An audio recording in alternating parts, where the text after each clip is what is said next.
listen to podcasts. And let's get back to the show. All right, everybody. So we are back. As I said, we're going to get into our Q&A, and I'm loving the fact that I took a little extra time here and there, and we are still on schedule. So we ain't going to keep y'all all night. Plus, I think I'm going to have a celebratory moment and go to the juke joint after this. So let's pull in our awesome co-host once again. We have Ms. Robyn Easley with Pineapple Grenade by Robyn, and Mr. JayDee Williams with the Sunday Takeout. Get plugged in. Y'all ready to get into this real good conversation? Are you ready? Oh, I'm ready. And I hope the audience is ready because y'all have some great questions that we can repeat if necessary. So let's pull in our authors. And what we're going to do, because I've said it on some occasions, this gets a little jumbled. As each person is addressing the audience, I will make them the largest person in the screen. And so to start off, I'm going to get Robyn. Let me see if I get this right. Make it big. Oh, that's making me big. Okay. Oh, I see now. Okay, so we can't do it that way. All right, so we will come back to, that's the one I want. All right, so Robyn, it's up to you till we get some questions from this audience who's just stunned into silence, I guess. So launch out with who you got their first question for. Okay, I'm not seeing any questions right now. Would you like me to go ahead and develop one and get go ahead with any questions you have yourself. Okay, perfect. So what is the irony behind Jabali's avatar condo and Urwy's avatar being Azizi? It's funny that it's once again, that's why I think this piece worked out so well, because I didn't think about anything business-wise. I didn't think about any messaging, trying to tell nobody what to do, how to live, no history lesson, none of that. And it purely was just that he was the central character. And when I got to that place of, your way is going to make an appearance and she needs a body, how ironic would it be that this goddess decides to step into the body of a young boy, especially when it's established in the reading that the mothers, the women, are her fleshly manifestation. Those are the bodies she usually inherits, takes over or takes on. And so it was also the irony. Now, the irony that was planned was that I wanted the father to see, and I'm not going to get into it because I want to read the book, but I wanted the father to see that his son, who he thought was the worst warrior, actually turned out to be the best one out of everybody, even toppling his own record. And he really humbled him, didn't he? Oh, yes, he did. He humbled them all. And to be honest, by extension, he did, because it was your way in his body. So, yeah, great question. I thought that was an amazing piece. Thank you for setting the tone for this. Just the theme in comparison to the blood, I feel like it's more triumphant for us. I feel like in the blood, there was more traumatic experience where people didn't necessarily get over the hump of healing. But I feel like in this piece, we have a celebration of who we are. And Urwy's warning was just this celebratory piece that brought about mankind and humanity and, our dynamics of family. I just enjoyed it. I love it. Thank you. I'm going to bring up JayDee to see if he got any questions while we're waiting to see if the audience got anything else. JayDee, who you got a question for? So most of my questions was geared towards Dr. Tamara because of the fact that we relate on a lot. But this question is for Ken. I know that some of your inspiration was R.L. Stein and Christopher Pike, which was, oh my God, I used to go to book fairs just to pull those books out and just read them all the time. And you've been writing since 2007. What gave you your inspiration to start writing? God has a plan for everybody, and even though I'm grateful for every opportunity, that he's given me. Early on in my career, I faced a number of layoffs and things like that. And I'm like, okay, and God, I know this is not your best for me. Right. So you speak to me, tell me, I'll listen. And, I've always been good at telling stories. And for many years, writing was something that I thought that I would take up after retiring. But maybe that's not the case. If I truly do have a calling, I believe it is to write. So knowing that God has a call in my life and knowing that, I believe that my storytelling is what I am truly meant to do. Okay, I appreciate that. So I'm looking forward to Graffiti Park because I'm a really big fan of crime drama series like Law and Order, stuff like that. So those and James Patterson, like all those kind of books. So Oh, yeah. I am looking forward to the Graffiti Park that's to come. Thank you. So that brings us back to Robyn. Yes. And who do you have a question for? I have a question for Renee. All right, just a second. Hey, Miss Renee. Hey. So I just want to congratulate you on being published twice for your work, My House Cried Tears. Can you please tell us how you did it? Oh God, with me, because I rejected a lot of things, Mm-hmm. but my purpose is to tell my story and to be as transparent as possible because you never know how we may help somebody else. We go through a lot of things and we suffer in silence. And in our suffer in silence, we think we're the only one who go through the things that we go through. And so in the book and doing it twice, it's just a reveal of all the things I've experienced and to let somebody know if I can do it, you can too. I've overcome a whole lot of things.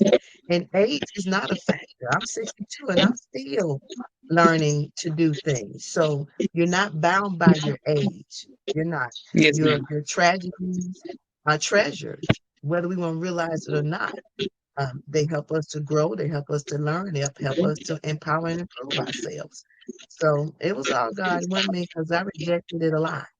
I did. I put up a good old fight, but he wouldn't let me rest. So, after he won't let you rest, you got to get up and do what you got to do. Well, thank you for being available for the call when you finally were being obedient, Miss Renee. Yes, thank you. Thank you for your contribution. We'll talk to you later. All righty. All righty.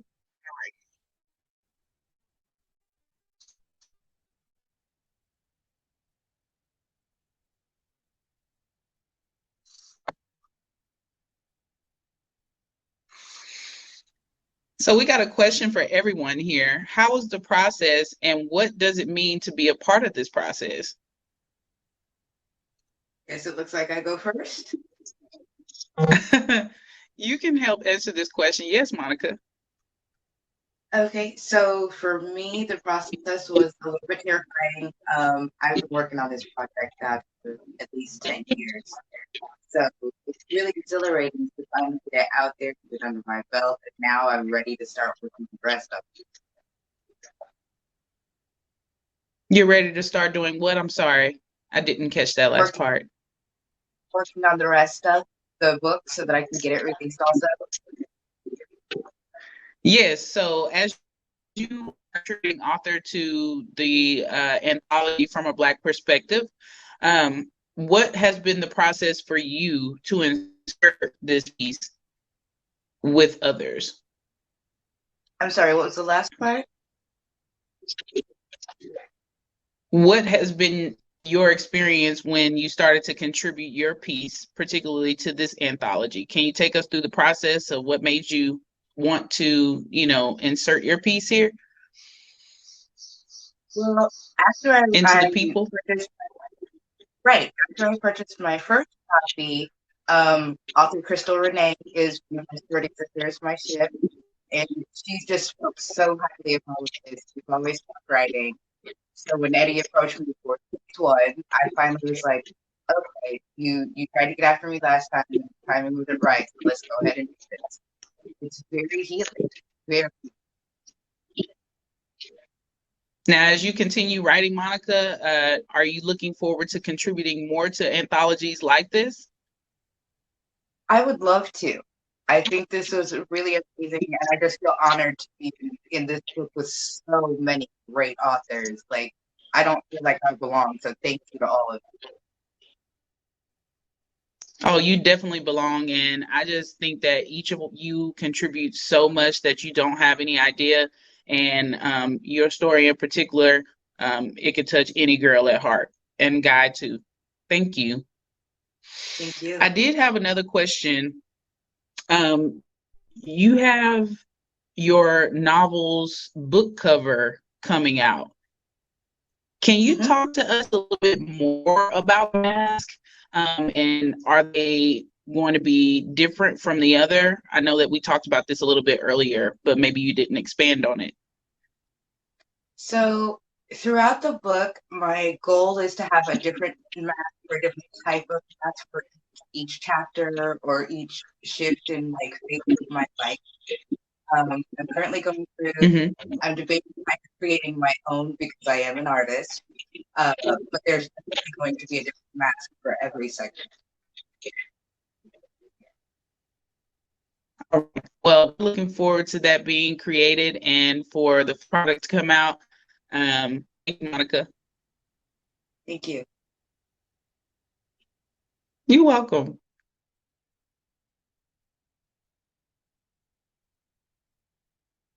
Eddie, it looks like we got a lot more going on in the chat.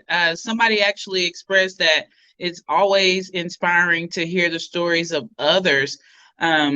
Since you're up, can you talk to us about what inspires you to be this mogul in your community? Lover of words that I am. That was an interesting phrase. So, for the question that I think it's the same question you saw, about what's the inspiration outside of you or in dreams. I think it's left my screen now, but I and Robyn, mine too. We've had this conversation. I feel like a quilter of sorts or a collage artist of stories. So yes. I just, I go out in the world and I live a life, and I'm an insatiably curious person. I always have been, and so me too, girl. I just observe things, and fact is stranger than fiction all the time, and so it's like some of the things I see, it's like, oh, I gotta write about that. I say that to my close friends, they have heard me say that on several occasions. We're just out and about, we see something just wild, it's like, oh, I gotta write about that. So for me, my process is not so much in my dreams, because I really rarely wake up and remember my dreams, but it's in the stuff that I've seen in life. And I will, just take snips and, snippets and put them together and make an entirely different thing. Most of my work involves elements that are real somewhere, that I've seen or that I've lived or that I've heard about, read about, watched about, because the world is just this infinitely fascinating place. And so that's my process, kind of collecting scraps, putting them in my pocket, oftentimes for much, much later, and then one day pulling something out and being like, oh yeah, that thing, that would go great there. Now, those images that you have embossed in your brain on a regular basis, and then you start to clip those into collage, Senyah, do you actually deal with the youth and adults to inspire them for how they actually process their thoughts and perspective in the world? That's a good question. So when I am in their craft. When you say deal with the youth and adults, you're talking about through my writing work, not through workshop facilitation, correct? Well, both. Okay. Maybe both. Well, we'll say through writing. When I write for adults, not illustrated, right? I'm painting pictures with their minds through my words, which means that my words have to be vivid enough for them to come up with something in their own imaginations that I ultimately directed. So, and anyone who knows me, I am purple prosed out. So I gotta like reel myself in with the imagery that I will evoke in my words when I'm writing for adults. When I'm writing for children, I do have illustrations. So I'm very I am meticulous about thinking of the words to get my message across, because when I write for children, it's also educational. I really am, I'm deliberate about thinking of words that I can see in my head to get into an actual image. So I don't necessarily, I do want their imaginations running wild, but after I have kind of given them this literal live in color image to illustrate what I've written and the lesson that I've told. So I guess I do go to kind of two different places when I'm writing for different audiences. That's interesting to learn, and especially when it has to do with children, because they don't understand what key drivers are like adults would, and some people who are adults don't even know that type of vocabulary, but you have the power to influence every day. So I appreciate you working in so many different facets of, fine art and literary art and just visual art. I mean, it's amazing. So I did have a question about the book covers for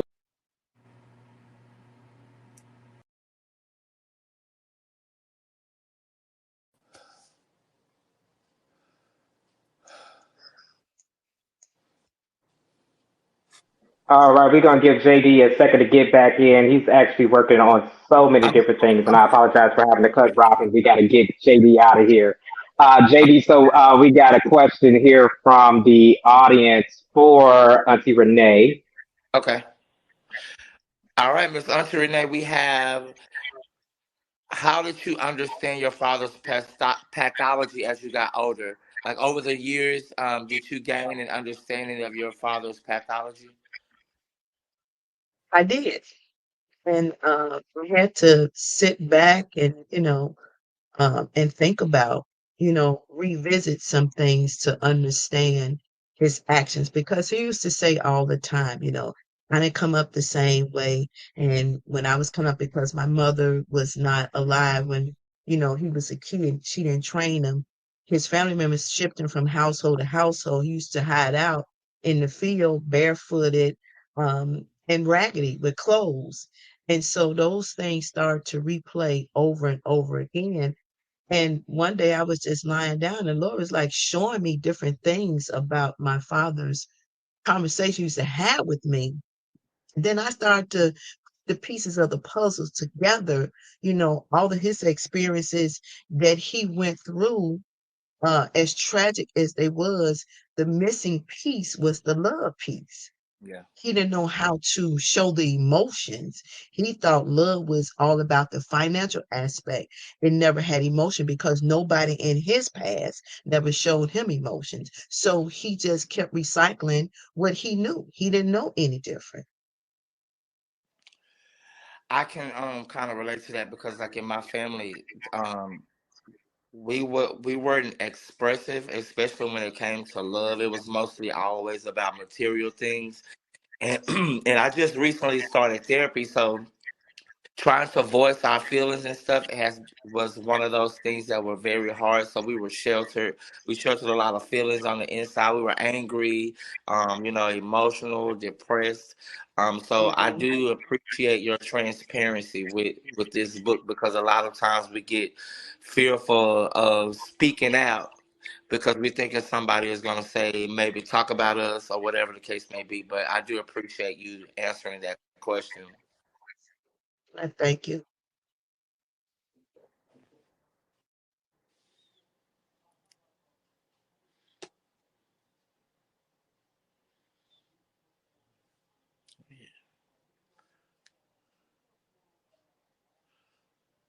Okay.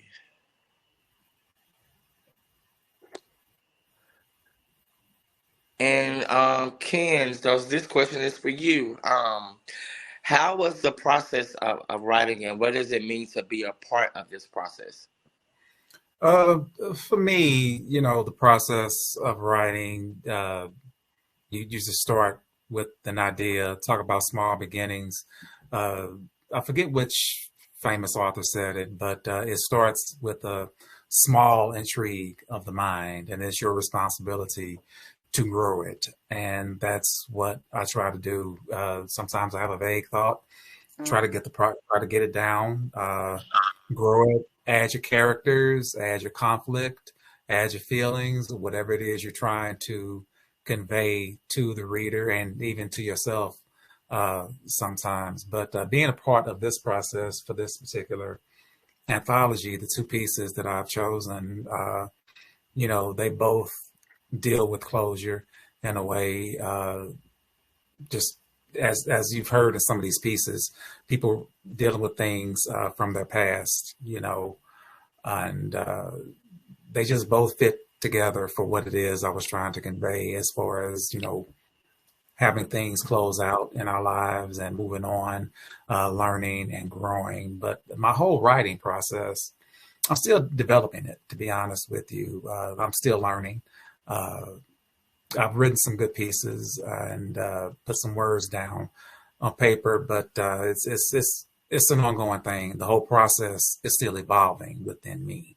So it's kind of hard to answer that question because I'm still learning the process as I go through all of this. So. Yeah, it's always a learning process, especially when you're in the creative field, because sometimes your mind may be in this place and then it goes somewhere else, and then you may get an idea from somewhere else. So it is all about learning the process. But thank you for answering that question. Thank you.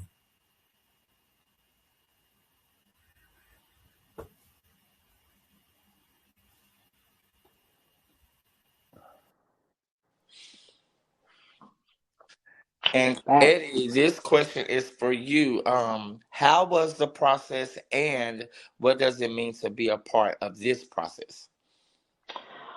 Wow, loaded question for me, the publisher, right?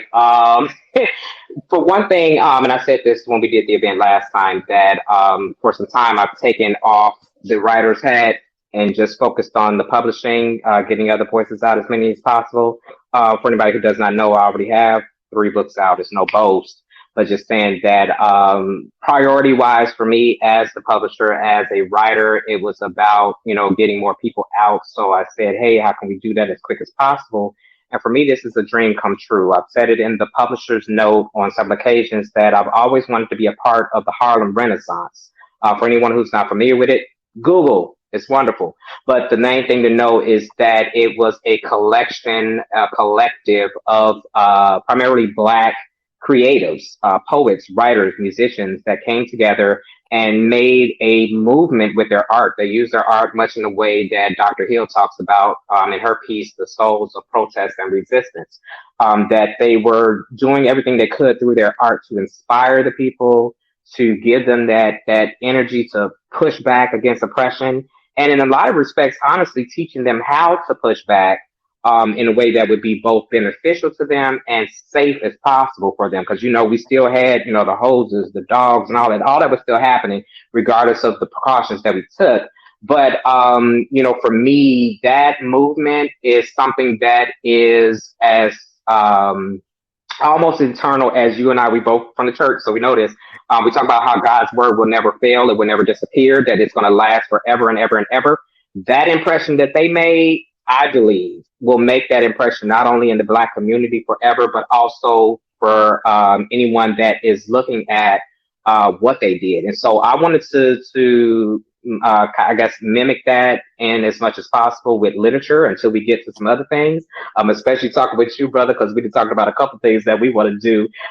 Hint, Black Music Month, June 2024. Let's get JayDee on the stage with a band. Y'all have no idea. This brother is good. Y'all saw him in that ad for Aswaf Hasworth and Love Sessions Orchestra. They play every night at the Freeman here in Dallas in the Deep Ellum neighborhood. And JayDee gets down on that mic. Y'all don't understand. Y'all just saw him shake the tambourine and a voiceover going over him. Y'all gotta hear the man sing. So that's something that JayDee and I have talked about. And but yeah, so that's ultimately what it was for me. It was very encouraging, very fulfilling. And that probably one of the biggest things is that when I started all of this, I wanted to publish other people, and I looked at, well, how do you do it with no money, without all these different resources I thought I needed to have? And with these two books and what we're going to do in the third, I was actually able to act as the traditional publisher in that everything was paid for, orchestrated by the company. And the exception being, and actually we did kind of work that out with a couple of people, but the exception being that the authors, because they have their individual print mechanism and they have their individual streams of income, they do get their own books if they choose to sell them. And then outside of that, there is the passive mechanism of the fact that it's on Amazon. But hear me and hear me well, people. Yes, it's on Amazon, but in every case, just like with this shirt, find the creator, find the owner. When JayDee gets to selling his music, find JayDee. Ask us how you want to purchase, or we want you to purchase, how you can support us the most. And in my case, that means go to Rainbow Room Publishing. Don't go to Amazon. And I purposely make the prices higher on Amazon, and you don't get an autograph. So you may as well come to me and get it done. But that goes for all of the authors that reach out to them, make sure and find out if they have a copy, a mechanism, especially when it comes to that Amazon link, because it's duplicated for all 6 of us. Well, we're still working on maybe 2, but it's duplicated for all 6 of us. And so I would want to make sure that if you're going to buy from Ken and he says go to Amazon, don't use my Amazon link. Go to his Amazon link. The idea is that I'm allowing, and not allowing, but trying to facilitate for them a stream of income so that they choose to publish something else, which they all have done. Boop, boop, boop, boop, boop, boop, boop. And so this is how they could potentially raise those funds. So yeah, for me, it's honestly, it's a dream come true. It's literally a dream come true. Well, thank you for that. I remember the very first time, and I'm gonna end mine, but I remember I still have the very first book that you gave me. And I interviewed you. This before the Sunday Takeout became anything. And so I really appreciate God for connecting us, because I've learned a lot, especially in the literary world, because I'm an avid reader, but there's so much more to know besides reading a book. So I really appreciate you giving me a different outlook on actual reading and understanding, because a lot of people read and then don't comprehend. But your book gave a lot of insight on our lifestyle and a lot of other things. So I do appreciate you for being there, and also my friend. So yeah. Love you, brother. And I'm going to make sure everybody understands that, like I said before, this brother, y'all don't understand, he'll be on the stage singing, but he'll have a camera set up on the side that he has to go check every so often so that he can get the footage for the bands. And then on top of that, if y'all think I'm bad, well, not bad, but bad in the good way, Michael Jackson bad, with flooding y'all timelines and making sure y'all know what's going on. The plug. Sunday Takeout with brother JayDee Williams, and his given name, if you're trying to find him on Facebook, Jarrod, Jarrod Williams. Find this brother, get on that with them promotions. He helps me so much, especially when I'm doing something and I'm doing it in Dallas, and I need everybody in Dallas to know the surrounding environment. Honestly, the whole Southwest, from some of the stuff I see him post.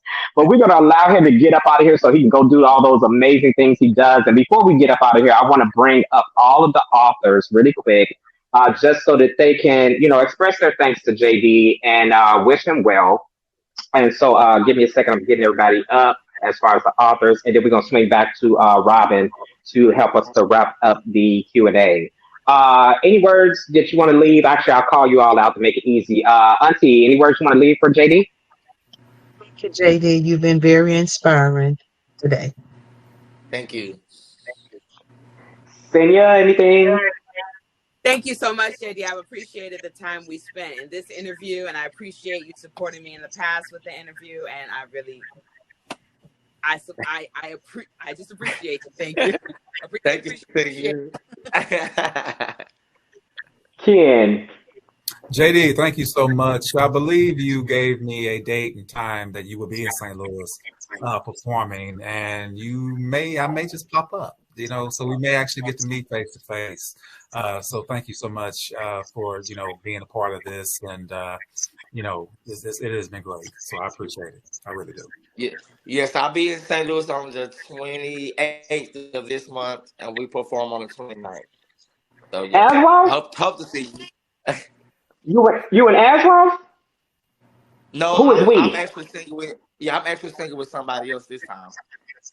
Okay, make sure I know so that we can pub it for you. I'll send you the info. Because all of our college friends are in that area, so I'm gonna send all the people your way. Oh yeah. I'll send you the link. And just to the audience, this is networking, baby. These are relationships. These are real relationships, and this is how we support each other. This is how we get here. Monica, anything for JD before we let him go? I just wanted to say thank you so much for everything you've done for us, and don't be surprised if I send you a friend request. Hey, no problem at all. And baby, look, you want anything Monica makes. Trust me. Anything Monica makes. I was picking out the prizes for the people, and I was like, but I want that. And I want that.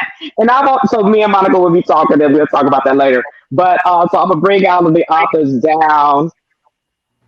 And JD, brother, go ahead and do what you do. I don't know if you're gonna be at the Freeman Body Chance tonight, but I'm going to check out Tricky Weather and our brother JD smacking on that bass.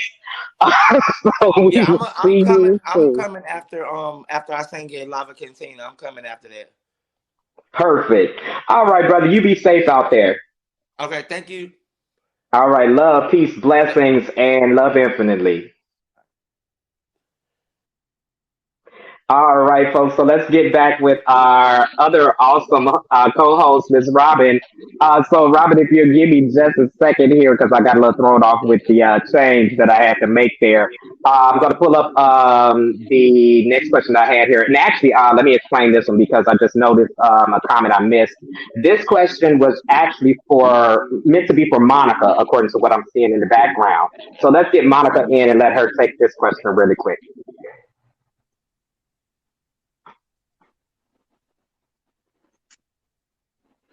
So, Monica, Miss Renee mentioned how she understood her father's pathology as she got older. Over the year, you gained an understanding of your father's pathology. I'm not sure that this is relevant to your story.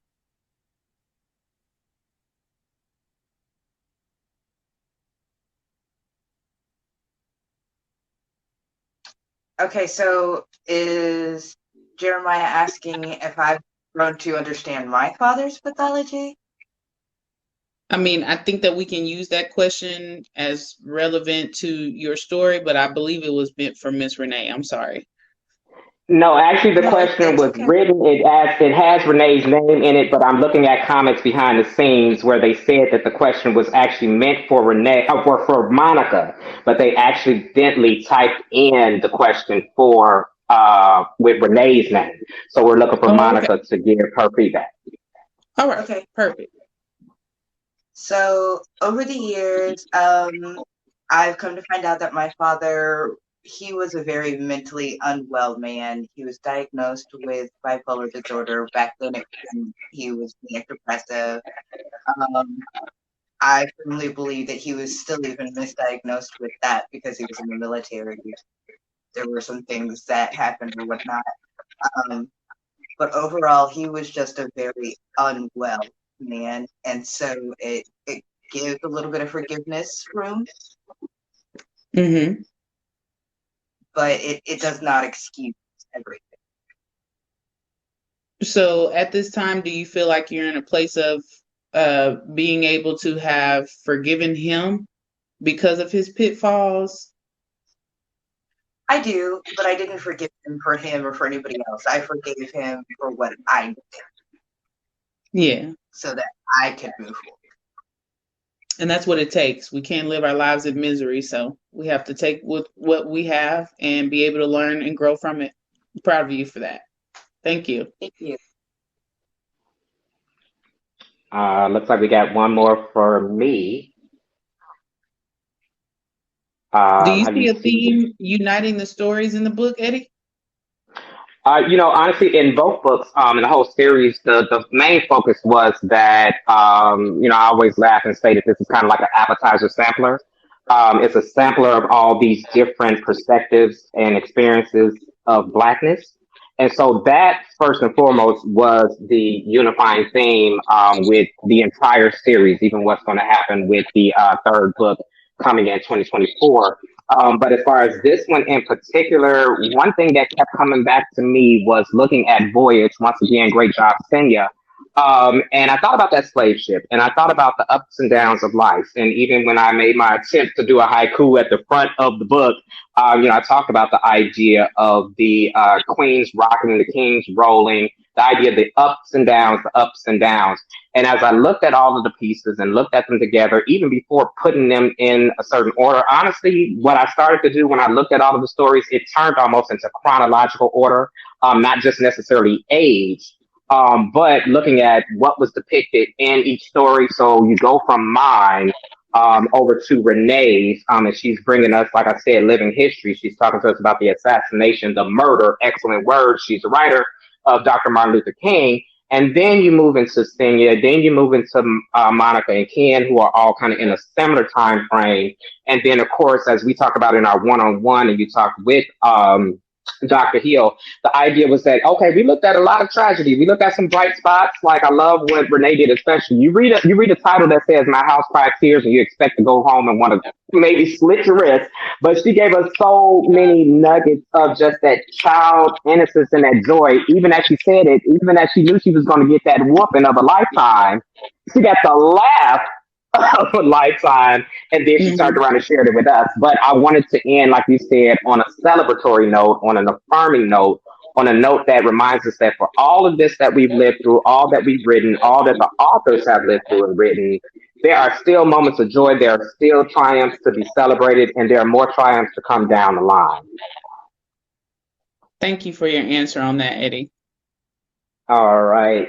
And let me get up out of there. And we got another great question, honestly, here for everybody. So we're going to go back to Renee with this one. And if I could get my mouse to work. It always amazes this commenter when they hear how creatives are inspired. Do you all find your best inspirations in what happens outside of yourself, i.e. experiences or internally dreams? This is something that was touched on by Senyah as well. Feel free to answer how you would. I do. I think life is a lesson lived and learned. Every day you go through some things, lessons are taught. When my son was deceased, that was a lesson. When my father was murdered, it was a lesson. When my mother died of pancreatic cancer, that was a lesson. To being drugged was a lesson for me. It makes you, it molds you, it builds you, and it teaches you. So yeah, your experiences do shape who you are and help you to be creative or inspire you in your creativity.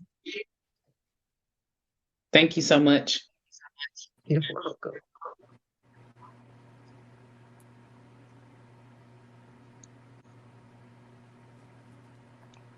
Same question for Senyah.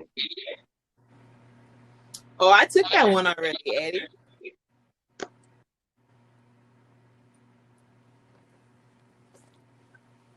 So Senyah, you answered this one already? I'm sorry.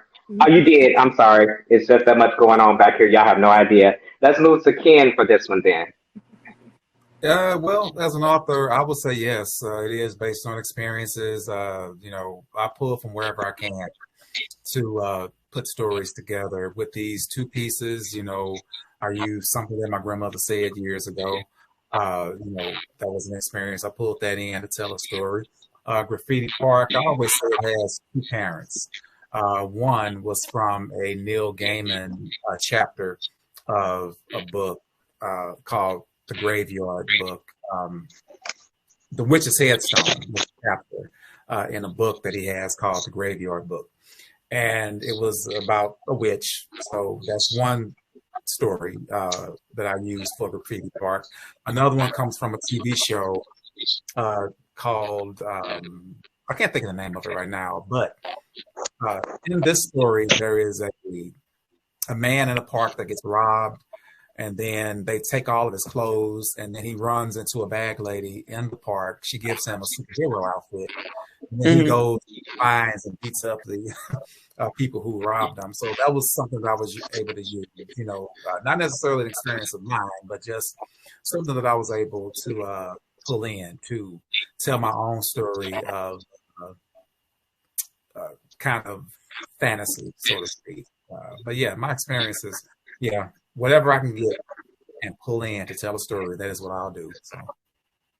Well, I appreciate both your stories, as I've talked to you about before, and we can't wait to see more stories around similar themes like Geraldine and Graffiti Park. Thank you, Ken. Thank you. Let's go ahead and let Renee answer that one as well.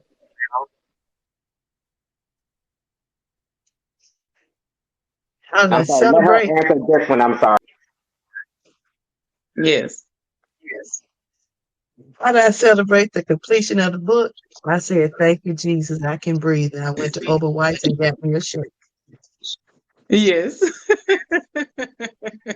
I hear you, Utsy, because look, I love to do stuff like this, and if I can go out and have dinner, if I can go out and have music and even a dope bevy, I'll be honest.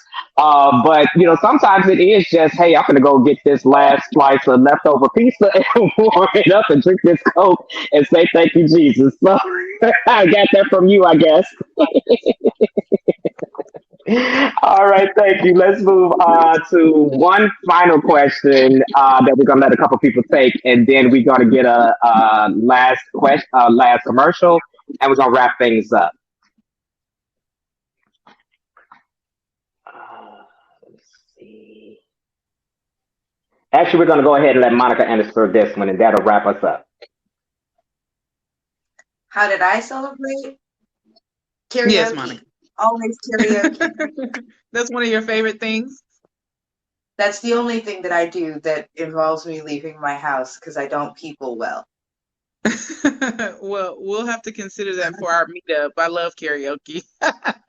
Yes, let's do it. What song did you sing?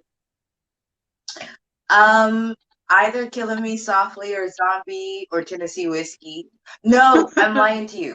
Change is gonna come. Those are the ones I sing all the time. Those are all classics, Monica. Thank you.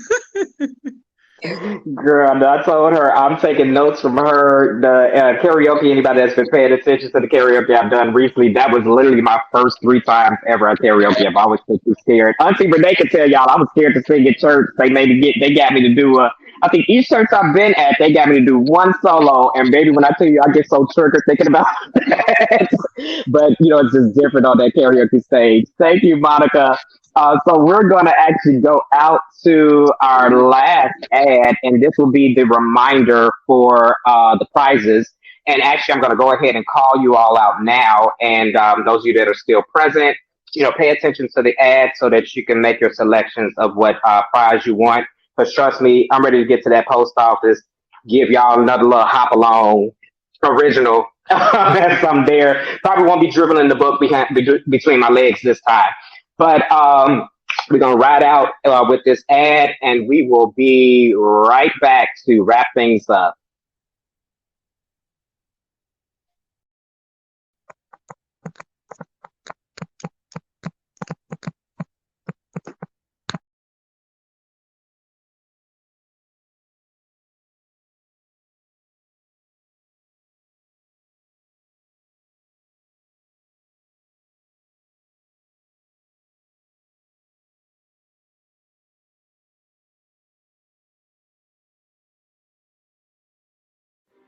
From a Black perspective, the people. Available now. Join us Sunday, April the 23rd from 3 p.m. to 6 p.m. for the virtual reading, where we will be giving away a number of amazing gifts.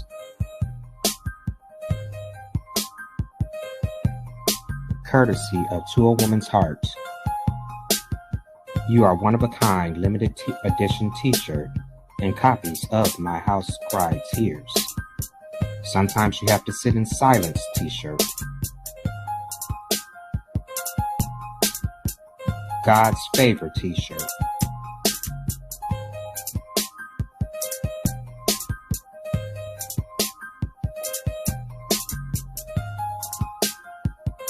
Always believe in yourself t-shirt.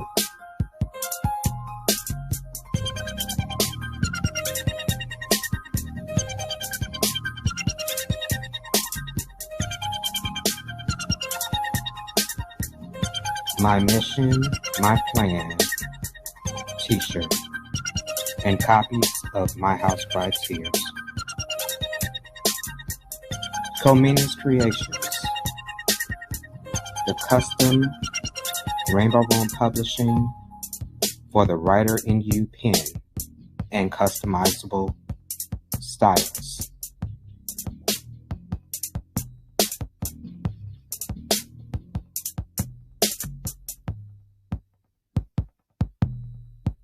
Comes with refills and is easily interchangeable. The Comina's Creations clear handbag, seen here,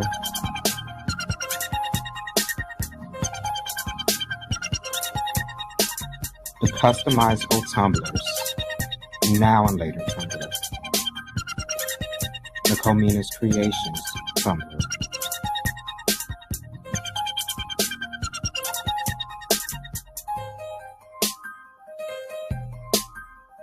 And the limited edition glow-in-the-dark domino set. All handcrafted, customized to your specifications, thanks to Comina's Creations.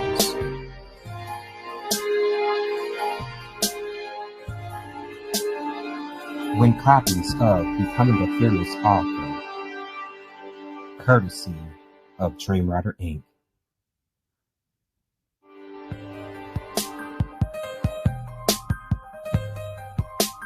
Win a copy of From a Black Perspective, The Blood, featuring Graffiti Park by author Ken Compton. Or win the complete volume of A for the Jayless Johnson series, including Alabama, Alaska, Arizona, and Arkansas.